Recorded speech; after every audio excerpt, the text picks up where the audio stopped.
আপনি কি জানেন গোপনে আপনার ফোন অন্য কেউ কন্ট্রোল করছে কিনা? আপনি হয়তো জানেন না আপনার ফোনে যে আপনি বিভিন্ন অ্যাপস ব্যবহার করেন, সেই অ্যাপসগুলোর মাধ্যমে কিন্তু মূলত আপনার ফোনটি অন্য কেউ কন্ট্রোল করবে। তো চলুন আপনাদেরকে দেখিয়ে দিচ্ছি।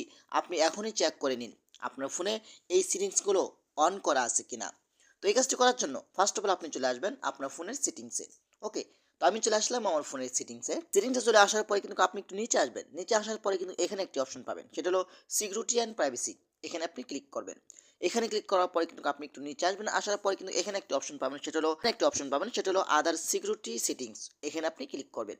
এখানে ক্লিক করার পরে কিন্তু আপনি একটু নিচে আসবেন। আসার পর দেখতে পাবেন এখানে ডিভাইস অ্যাডমিন অ্যাপস। এখন বুঝতেই তো পারছেন ডিভাইস অ্যাডমিন মানে কি? এই অ্যাপসগুলো আপনার ফোনের অ্যাডমিন তারা নিয়ে নিছে। দেখেন, এখানে যদি কোনো অ্যাপস থাকে তাহলে বুঝবেন এই অ্যাপসগুলো আপনার ফোনটাকে সম্পূর্ণ কন্ট্রোল করছে। আপনি এখান থেকে ডিএক্টিভ করে দিবেন। ঠিক আছে? বাস ওকে অপশনে ক্লিক করবেন। এখান থেকেও আপনার এটা ডিএক্টিভ করে দিবেন। তা না হলে কিন্তু এই অ্যাপসগুলো আপনার ফোনে কখন কি করছেন, কত ডাটা রয়েছে সবকিছু কিন্তু তারা চুরি করছে। তো আশা করি ভিডিওটা বেশি বেশি শেয়ার করে দিতে পারেন এবং আমাদের পেজটি ফলো করতে পারেন। ধন্যবাদ সবাইকে। আসসালামু আলাইকুম।